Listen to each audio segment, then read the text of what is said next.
Welcome to Scary Stories.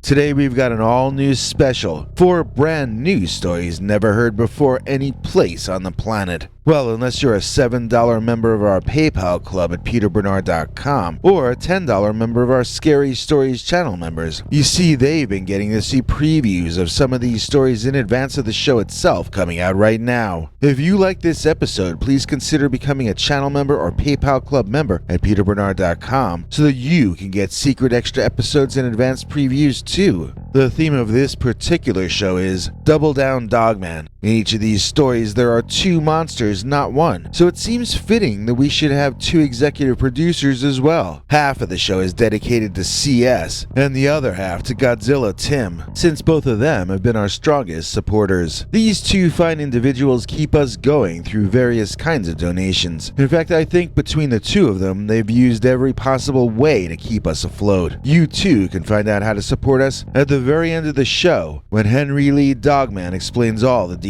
In the meantime, let's get started with a story you'd already be familiar with if you were a channel member. And we call this one, I Saw 2 Dogman Chase a Bigfoot. Dear Scary Stories NYC, I grew up in the Pacific Northwest, although I am soon moving to Florida for personal reasons. This past summer, my brother Benny came to visit me so that we could hike around Bluff Creek and try one last time to get to see the Bigfoot. What we didn't bargain for was seeing 2 types of cryptids in one location, apparently battling over resources. At first, we didn't even know what we were looking at, but since then, we've come to understand that the PNW Sasquatch is being troubled by an invading species from the Midwest that you guys seem to have already named the Dogman. We had been hoping all our lives to witness the majesty of the American Sasquatch, and then when we finally got to see one, he was fighting off mongrels as though he were the mailman versus guard dogs. It was both terrifying and indescribably disappointing at the same time.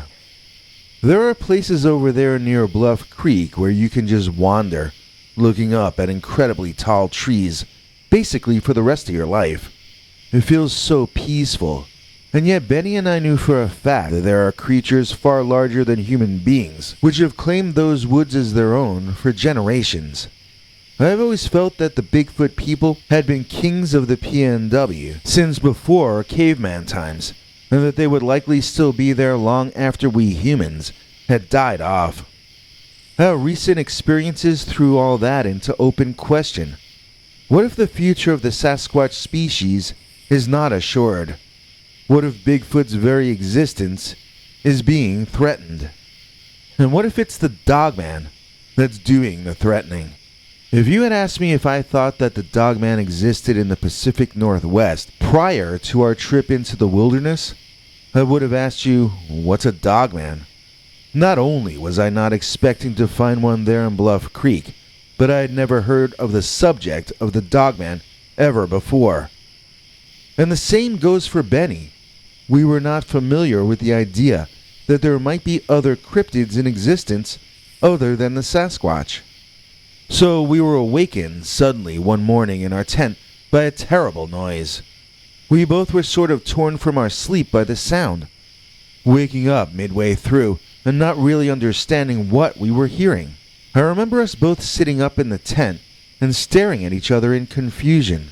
There was a little bit of light sneaking in from the outside, telling us both that it was dawn and that the sun was coming up in the sky once again. We both sat there silently waiting for a repeat of the terrible racket. When we got our wish, the sound was so uncomfortable to hear that we both grimaced.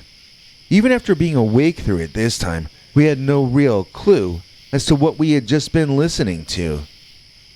Our curiosity overcame our fear, and we tore out of that tent to have a look around at the morning and try to make some sense out of any of this. At first it looked like any other morning out there, like nothing was out of the ordinary. Of course, everything is always out of the ordinary in the Pacific Northwest. I looked up at the trees, and then up and up and up further. When you're surrounded by the old-growth forest, and you realize how old each of these trees are, you get a very different sense of time and the world. You can feel sometimes like you're meeting those trees, like you're being briefly invited into their world and their worldview. You begin to learn that not all life forms survive by being in a rush like we do, and you start to comprehend that animals can never really understand the concept of patience like the tall ancient trees of an old-growth forest can. And then, screaming erupted, echoing throughout the area. It sounded like a woman being assaulted, and the two of us sprang into automatic action, running toward where we heard the gut-wrenching sound emanating from. It sounded like a woman was being torn apart. It sounded like she had already been driven insane by whatever torture was being inflicted upon her. Benny and I ran a broken field run through the thick vegetation, trying to get to that woman to save her from whoever her tormentor or tormentors were. And then Benny grabbed me by the arm and motioned around with a questioning look on his face. I felt the ground moving under my feet, and we both heard the gathering thunderous sound coming from behind us in time for us to dive away from each other, each behind the protection of a different old tree, its trunk twice the width of both of us combined. Then, in between those two trees ran the thunder itself, in the form of beasts so large that the entire region shook when they ran. They were not incredibly tall. In fact, I would say they might have had only a couple or 3 inches on me and Benny. But these creatures were like living iron or lead, their bodies hard with muscle and bone. They looked as though they weighed more than if they had been poured from concrete. These creatures were massive, solid forms. The animals were chasing each other at the speed in which squirrels will race in circles up the trunk of a tree. Only these were upright bipedal animals, over 6 feet tall, up on their hind legs, achieving speeds as fast as a tiny 4-legged rodent. These creatures brought their own breeze with them. They moved that fast. And it was the breeze which blew everything in the direction they moved, which assured me that these were in fact real living creatures, and not something supernatural, or hallucinatory, or imaginary. When they ran, leaves and branches blew hard in their direction. They had a strong impact on their environment. If one of them accidentally stepped on me, that was gonna hurt. Maybe it was gonna do worse than hurt. I needed to steer clear of them, and I needed to understand what was happening. After they passed, Benny gave me a lift up onto a lower hanging branch on a younger tree, and we were afforded a view of 2 upright creatures I could not recognize, chasing after a third which was most definitely a Bigfoot. The 2 doing the chasing had tall pointed dog ears on top of their heads, so they were not Bigfoot. Their coloring was silvery to dark gray, while the Bigfoot had fur mixing shades from brown to a warm gray. We climbed up to a higher branch to watch them run for some time longer, but eventually they had run out of our sight. I'm not sure why we didn't come down to the ground right away and head back to camp, but we stayed up on that branch instead, excitedly discussing what we had just lived through.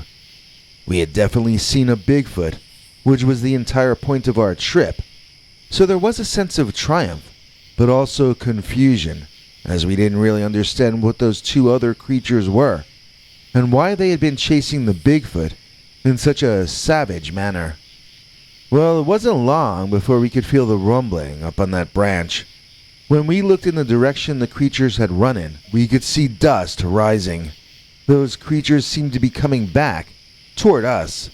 I wanted to drop to the ground and run, but Benny talked me into staying put up on our branch, and it's a good thing he did, too.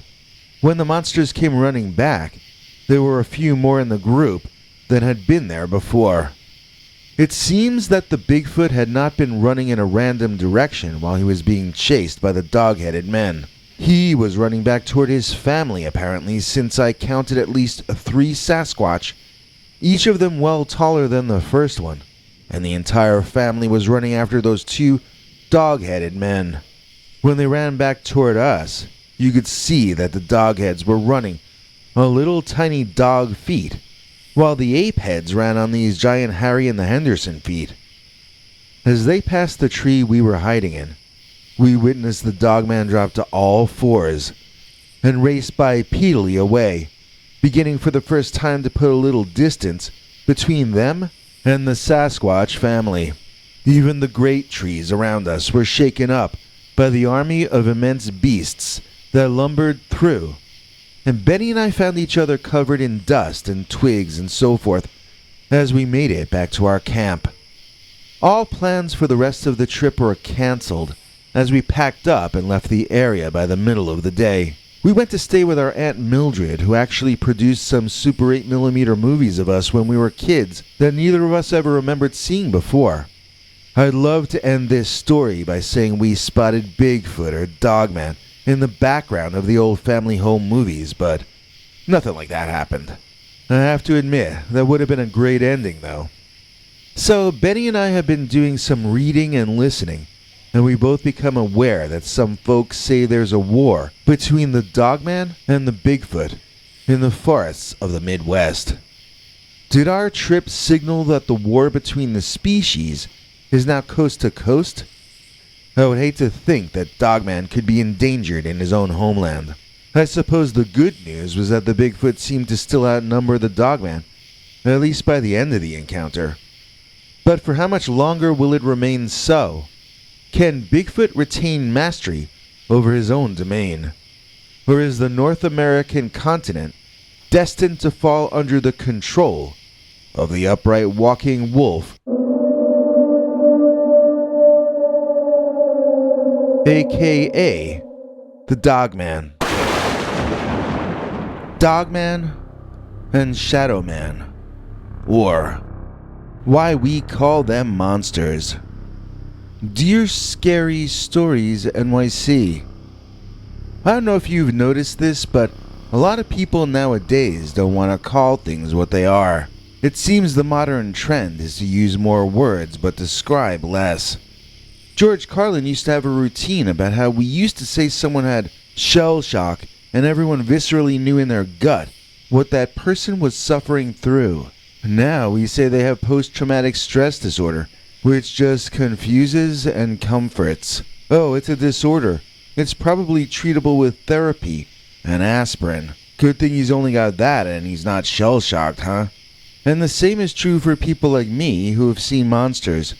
We don't even feel like we're allowed to publicly admit that we saw a monster. Or in my case, that we were menaced by more than one of them. Monster is too simple a term for us modern people. We need to be abducted by extraterrestrial biological entities. We can't just see a Dogman. We have to see an upright walking canid, because that sounds more official and more Latin and scientific and all that stuff. I'm not trying to pick on people like me who've had to deal with these things in their lives. I mean to direct my criticism at the society at large, which does its best to make witnesses of the strange feel ostracized. This is why we try to use $10 words to describe our experiences, to get our trauma taken seriously. In truth, what really needs to happen is for the world to return to allowing us to speak directly. I saw monsters. I was haunted by monsters, menaced by monsters, emotionally tormented, and scared out of my wits by them too. That's what monsters tend to do, to frighten people forced to have them in their lives. The relationship between humans and monsters goes back to probably before we were even human, and the relationship has always been a very simple one. They scare us, and we are scared of them. That's really all we know about monsters, even those of us using the $10 and $20 words. We don't know if monsters scare us by accident, just by being naturally terrifying, or if they scare us on purpose to feed off our fear. We only know that they frighten us, and that we live in fear of them, even now, in modern times. I used to be a fan of cryptozoology. I still admire the more honest and sincere researchers like Stan Gordon and Lauren Coleman. Oh, and I respect Dr. Jeff Meldrum, even though I disagree with some of his ideas about Bigfoot being an ordinary ape and not a monster at all. In fact, that's where I break off with most every person who views cryptozoology as their hobby or avocation. I think Bigfoot has more to do with Dogman and UFOs and ghosts than it has to do with hominid evolution on the planet Earth. And although I'm certain there is an underlying logic to the apparent illogic of the monster world, I don't think it will be deciphered by human beings. Maybe if we continue to evolve past being human, then we may come to understand the science and logic of the monster realm. I'm afraid, though, that part of the price of admission to that world is to become a monster yourself. I used to see the Dogman almost every night. In the beginning, I assumed he was an animal, a real yet unknown to science type of creature. I live in Wisconsin. We have folklore about werewolves here, and Dogman as well. The stories I had heard neighbors tell were of a four-legged dog that was 5 or 6 feet up to the shoulder, able to look you in the eye while still down on all fours. The thing I saw was not like that. It was a man with a dog head. Was that the same thing that my neighbors had seen running around like a regular dog? Or was this one that walked like a man something else entirely? To me, they were at least part of the same whole. To me, they were monsters.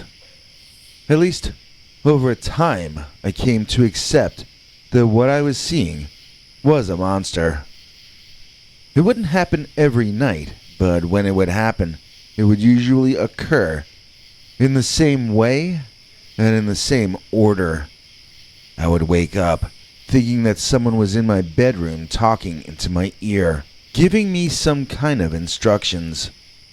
I wouldn't understand what they were saying, which would frighten me and wake me up. When I would sit up in bed, I'd either see the Dogman looking through the window at me, then follow the long shadow he cast across my entire bedroom, or else I would see the long, sharply defined humanoid shadow moving around all over my stuff, and then I would trace it back to its apparent origin, the creepy, silent, staring humanoid with the impossible-looking dog-like head. And the way the eyes on that upright canine glowed, it looked more like a robot than a living creature. It stood so still. Whether I looked at it or not, it remained so perfectly still. And yet the shadow seemed to constantly flit and wiggle here and there in my peripheral vision. Why did it never move when I looked directly at it, though? Why was I never certain exactly what I was seeing? Another question I had was, why did I never remember the ending of any of these experiences? Why did I never do anything about this situation? Why did I never at least pull the curtain shut, so that I would not have to deal with that Dogman staring at me, waking me up with its mind the way it seemed to do? I live in a house that I share the rent on with 5 others. I'm the only one who sleeps downstairs. But when I went to visit my parents during the July 4th break, someone from upstairs asked if they could use my room until I came back. They had to share a room upstairs with another guy, so I took pity on them and said okay. When I got back, I saw that the curtains on my window had been tied shut. When I went looking for that roommate to ask them why they had done that, I was informed that the guy had left suddenly, stiffing us on his share of next month's rent. He didn't explain why he was leaving to anyone, but I kinda had my own private guess. So if I was right, and that guy had seen the Dogman while he was staying in my room, that means I am not imagining these manifestations. That does not, however, make them real in an ordinary sense. It means they exist somewhere between what we think of as dreams and what we think of as reality. Oh, it's very real to them, because to them, I think we are the shadow creatures, and we are the monsters. We are the ones that nobody is certain are actually real to them. I've been thinking about the phenomena differently in these past few weeks since I got back. Now, when that dogman is in the window staring at me, I can clearly see the shadow man doing things I'm not supposed to be noticing. The dogman seems to be there to distract me, to seem more real to me than the shadow. But in fact, it is the shadow man who is in control of what is happening in that scene. I think that dogman is a scarecrow or a sock puppet to that living darkness. One night I saw the shadows moving around my alarm clock radio. I keep it on the opposite side of the room from me because when it was close to my bed, I would just turn it off and go back to sleep. With it across the room, I have to get up out of my bed and walk over there to turn it off, and by then, I'm usually awake. Then I'll go and start my day instead of catching more sleep. But that night, I could see that the shadow was doing something to change my settings on my alarm clock device.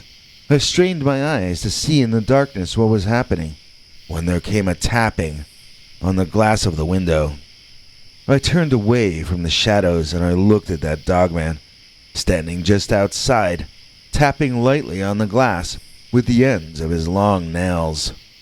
His eyes glowed and swirled. Soon I was lost in them, and the next thing I remember was waking up late the next morning. My alarm clock had never gone off, and my day was messed up before it had even begun. If you have monsters in your life, you will discover that they find ways unique to you and them by which to drain you of your energy and your health.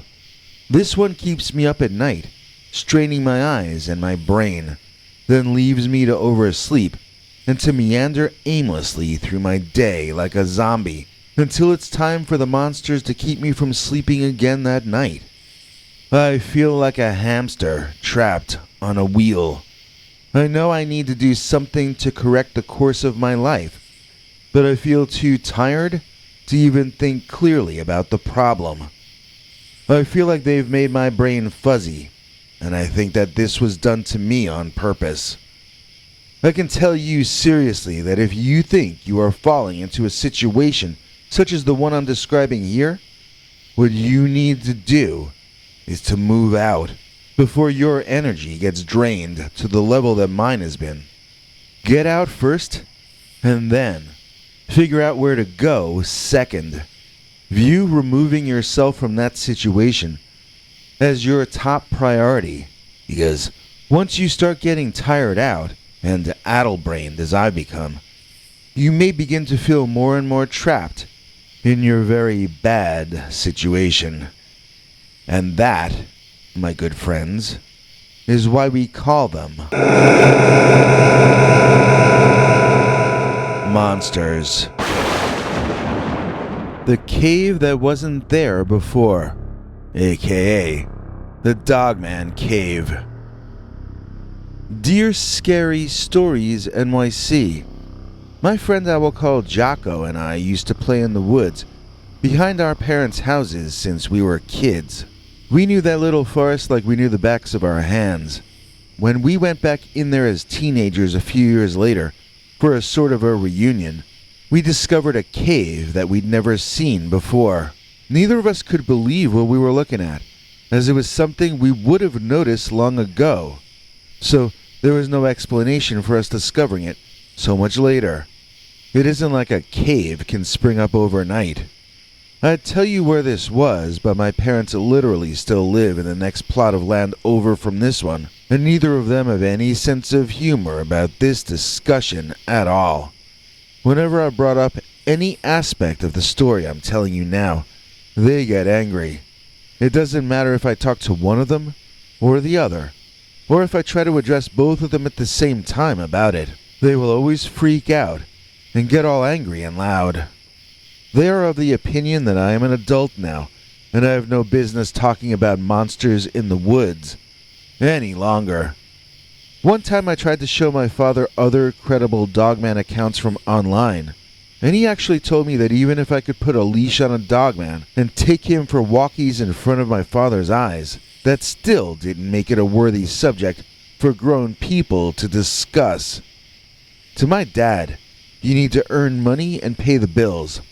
And then when you have free time, well, you need to spend that free time figuring out how to earn more and spend less.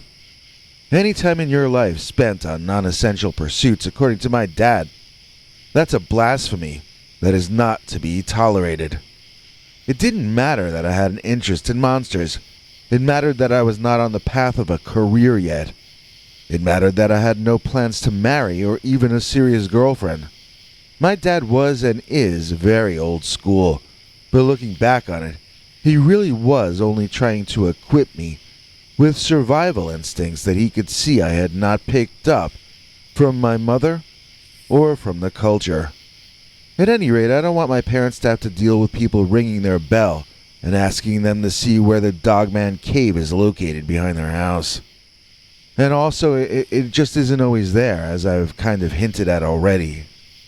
So let's go back to the day when we discovered the cave. That was the only time either of us ever saw it. It is not exactly like it looked one way before, then looked different on the day when the cave was there. It's not like it was disguised before. It's more like it was a place that didn't exist, then one day it did. Exist, I mean. And the few times I've gone back there since then, it has gone back to not existing. In other words, it was not like there was an empty lot at 209 Spooky Street, and then one day there was a tall building at 209 Spooky Street. It was more like one day we found 209 and a half Spooky Street, in between 209 and 211. And then the next day, it went back to not existing. In both cases, it looked perfectly natural, as if this was the way it had always appeared. And yet, one of those two appearances had to be fake, because they couldn't both be real. They contradicted each other. This is pretty crazy, right? And I haven't even gotten to the Dogman part of it yet. So, Jocko and I were looking into the cave entrance, which I guess was about 5 feet tall and 12 or 15 feet wide. We bent down a little and started walking into the cave. It was instantly cooler inside, but we could see fairly well. The light poured in from behind us, and somewhere deeper into the tunnels in front of us, there was some second light source. Assuming that was an opening to the outside, I wanted to go deeper in, exiting through that other opening that must have been in there to see where it led. Jocko was usually the more adventurous of the two of us, but he hesitated about the idea of taking one more step into that weird cave. In that moment of hesitation, a bipedal upright creature larger than either of us sort of scrambled into the cave from behind, unable to stand at his full height by the limitations of the cave. It had glowing eyes. It had a sort of a wolf head. It looked evil. So if it wasn't, then I apologize for judging it on its looks and its facial expressions. I saw it snarling, baring its teeth, and I took that as being quite threatening. It looked like the big bad wolf. It looked like it was there to eat Granny and snatch Little Red Riding Hood. It looked like a character the audience would boo and hiss when he came on stage in an old-time play. It also looked a lot like this movie I saw a while back from the UK called Dog Soldiers. Like it was skinny, but it still seemed super strong and very dangerous. Jocko and I ran deeper into the cave, and the Wolfman roared. It echoed in there and was deafening and painful. We had to make ourselves smaller to squeeze through a tunnel that led to a far more brightly lit chamber of orange sandstone. It was almost like completely different, geologically speaking, from the area we had just been coming from. The ground and ceiling in this space seemed to almost corkscrew around. I felt a little like I was walking into a giant seashell by the way it looked like it was going to wrap around and around. But pretty much before we could do anything, this creepy, pale white humanoid creature scuttled like a cross between a spider and a crab, around the bend in the tunnel and into our presence. It had once looked like a reanimated, pale, thin corpse, and at the same time, it looked like some kind of very large form of insect or crustacean. It tapped its claws on the stone in front of it in what was either a display of nerves or else some kind of Morse code. Jocko and I turned to crawl out the way we had crawled in, but we were bowled over by the dog-headed creature emerging from that tunnel at great haste. I hit the ground with arms over my face, expecting to get torn to ribbons by the great beast. When nothing happened, I opened my eyes to see that the dogman had run past me and Jocko, and he was chasing the pale crabman round in circles. It seemed he had more of a problem with that guy than with us. Taking the opportunity to escape, Jocko and I ran straight back to my house before we said one more word to each other. So, as I mentioned, I got into big trouble, and there was a huge argument at home when I tried to share the details of my day. Although Jocko's parents hadn't raised their voices at him, they also did not approve of any of this. They accused him of making up stories about imaginary caves, like something a little girl would do. Imagine a dragon in a cave and a prince to rescue her. It got both of us mad to be talked about that way.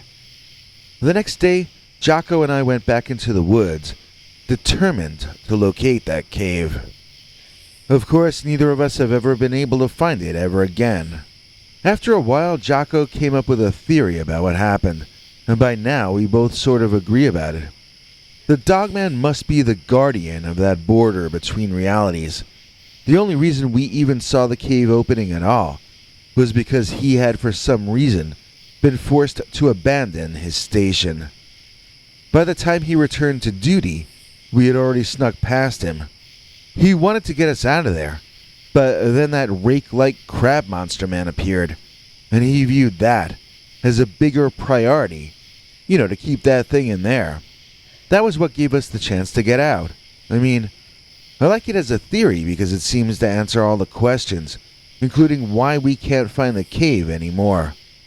We shouldn't have been able to find it in the first place. It was pure chance that we saw it and entered it on that day. I bet if we had come a minute or two later, or 2 minutes earlier, it wouldn't have appeared to even be there to us. And in this way, we can come to understand that the dogman may in fact be around us far more than we know. It's just that we can't see them. Except by accident.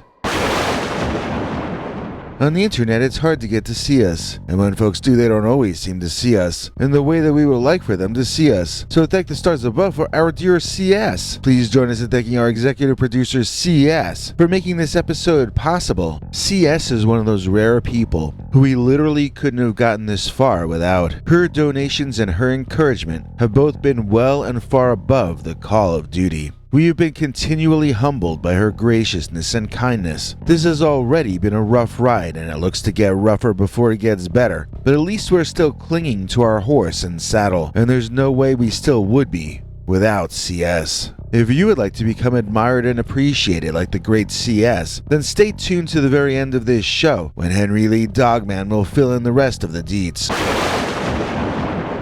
Dogman tracked us to the dinosaur park. Dear Scary Stories NYC. In between Houston and San Antonio, to the east of Austin, is a dinosaur park that I've always loved for as long as I've known about it. And one time, one of those fake dinosaurs saved my life. That's true, in fact, he saved me from the dogman. Just across the highway from the McKinney Ruffs Nature Park is where the Dino Park is located. And the nature park is where we first saw the dogman. We, as in my then girlfriend I'll call Sandy, and myself. Sandy is now my wife, and neither of us ever go outside anymore for any reason, ever, basically. I'm exaggerating, but not by much. Back then, we were a lot more adventurous, but of course, we hadn't been tracked by a 10-foot tall upright walking canine. Yet. So I remember we were hiking through the nature park, and that was the main event of our day. I really wanted to stop at the dino park next, but that was not a priority of Sandy's at all. She had only moved to Texas a little while earlier, and she was not yet familiar with the majesty that is the dino park outside of Austin. I kept suggesting we go over there before it started getting dark, and Sandy kept saying, "Let's hike just a little bit further." Now, as far as what happened next, I really don't know what to say. Neither of us know what we did, but whatever it was clearly deeply offensive, at least to cryptids. What am I referring to? I'm referring to the fact that this dogman burst out of the bushes right out into our faces, like a foot in front of us. He was complaining to us about something, but for the life of me, I don't know how we managed to upset him. Now, when I say dogman in this case, I mean a dog-headed furry creature that greatly resembled a man in terms of its anatomy. It was least furry on its chest and belly, and I could see that it had its chest and nipples where a human male would. Its chest was also too broad to be canine, too wide, and too human. Its eyes were not golden or white as you often describe on your channel, but they did glow. It's just that they glowed a soft bluish color, a very light and bright kind of a blue. As striking as his eyes were, the fur may have been the most unique and memorable aspect to the creature. It started off dark, almost black, then became brown, then red, then orange, then yellow, ending with long gray silvery tips. This was long fur for a dog, maybe as long as my pointer finger or longer. The appearance of stripes on his fur was very beautiful, and when the breeze blew, his stripes rippled all around him, hypnotically. Speaking of hypnosis, it was hard not to look directly into his eyes, which were surrounded by a mask of darkness. They looked as if they floated in space on their own. When I looked into those two orbs, it felt like my mind was being sucked out by a vacuum cleaner. Even though he was only one person or animal or being, that dogman felt like a pack of creatures. There were two of us, and only one of him, but there was never any question about who was in control of this situation.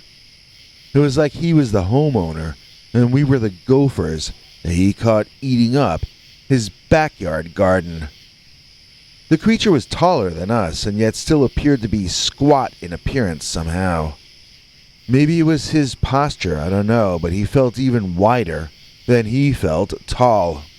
This was a dense creature. He moved like he was made of cement.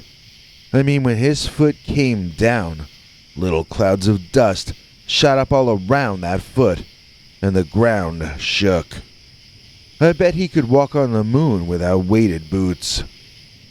The dog-headed caveman guy kinda herded us back into a wide tree, which we stood with our backs against.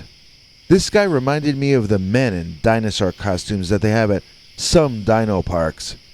He moved like a man in a werewolf costume, and he was less than 7 feet tall, so he was not out of the range of possible human sizes.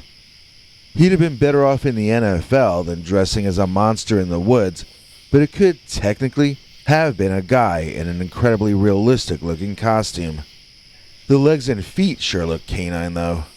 We got smelled from our heads to our feet by his long dog snout nose, with our backs to the tree, and any time we moved even a little bit, we got growled at. One time he even made a sort of a barking sound at us to tell us to stop fidgeting. I had no idea where this was heading, but it was not seeming like it was going to be leading to anything good. I couldn't think of any way out of this trap, and it seemed as though we were about to be seriously injured by the craziest looking wild animal of all time. Then some strangers randomly walked past, and just like that, the dogman bolted like lightning out of there. We did too, running to my dad's car and driving away. I drove to the dino park nearby and we both sat in the parking area, talking about what we had just seen. Sandy was pretty messed up. She just wanted to go home. After some more talking though, we decided to go check out the dinosaur statues in the park. They have them situated in the woods. They look pretty cool. You can take photos from certain angles and it looks like you're in prehistoric times. They don't have people inside them and they aren't robotic, so they don't always look so awesome in video standing perfectly still, but in still photos they're pretty magical sometimes. So Sandy and I started feeling better. Suddenly it wasn't so traumatic to be seeing monsters, even giant ones. This was significantly reducing our stress levels, and people that age can get over scares a lot quicker than older people anyway. So we were fooling around like kids again in no time, playing hide and seek or some such game. Only once, as I ran through the foliage looking to catch that girl, I nearly ran face to snout into that same dogman as before. It had the blue eyes. It had the silver-tipped fur. I turned and ran. I nearly banged into Sandy, and when she saw what was chasing me, it wiped a smile right off that girl's face. So both of us ran, and the dogman creature pushed everything out of its way and barreled after us chaotically. I'd like to say that what happened next was the result of brilliant pre-planning by me and Sandy, but we were panicking, and we had no idea what direction we were running in. As it turned out, however, we ran through some bushes and right past a dinosaur statue that was only a little larger than we were. I don't know dinosaur names, so I'm not sure what to call the thing. All I know is it reminded me of some kind of a bird lizard. And when that dogman ran out of the woods, it found itself standing looking eye to eye with this dinosaur bird statue.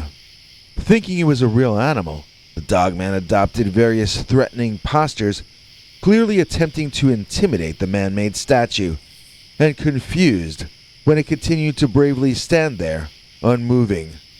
It was as though nothing the dogman could do would frighten the artificial dinosaur, so the beast redoubled his efforts, putting even more energy into trying to be scary. While this was going on, Sandy and I left for home. We had a bad month after that, as we both assumed that we might come face to face with that dogman again at any moment. If it had traced us to the dino park, it could track us home as well. As far as we know, it didn't, as we are not aware of any further sightings of the beast man. When Sandy and I decided to move in together, we moved into a more urban area than we had grown up in. Right now, we're in an apartment building and the closest park is a 5-minute walk away. We have no expectations of seeing Dogman over here where we are now. Sandy started talking about children, and I know she does not want to raise kids in the city. But I don't want to move out to the country. I just don't feel comfortable out there any longer. Not since Dogman tracked us to the dinosaur park. Godzilla Tim stomping on a town. Godzilla Tim never wears a frown. Godzilla Tim, he's got fire breath. Godzilla Tim saves us all from death. Certainly Godzilla Tim has saved this channel from the trash heap time and time again. Without the kindness of this gentleman, we'd already have been off the internet some time back. And there's no way we could be doing an all entirely new extra length special like this one without the benevolence of Tim and people like him. If you would like to see us keep going, and if you would like to receive fun perks in return, you can join our PayPal subscribers club at peterbernard.com, or you can become a channel member by clicking join below. We also have a thanks button, and there's a way to donate to us on PayPal, which is listed in the description. Don't even get me started on our merch. Here to explain all the deets is our international spokesmongrel Henry Lee Dogman. Hank? Thanks, Biggie. And thanks to all of you for watching this far. If you liked it, please click like. If you'd like to see more of our work, please subscribe. And also click that bell icon if you'd like to be notified when we put out a new episode. To become an executive producer, you can donate to us through the thanks button under each of our videos or through our paypal.me/PeterBernard209 page. To receive cool perks like secret uncensored Dogman episodes far too wild to ever run on this channel, you can become a YouTube channel member by clicking the join button, or join our PayPal subscribers club at peterbernard.com. Joining either at the $3 a month level or above gets you access to our over 25 hours of secret uncensored Dogman stories available nowhere else. Do you have a scary story about Dogman or some other kind of high strangeness that happened to you? Let us know by emailing us at scarystoriesnyc@gmail.com or by leaving us a voicemail message at 804-LA-SCARY. You may need to call back on that one. It cuts off after I think 3 minutes. And if you don't want to do any of that stuff, thank you for simply watching to the end. Good night, and have a scary tomorrow.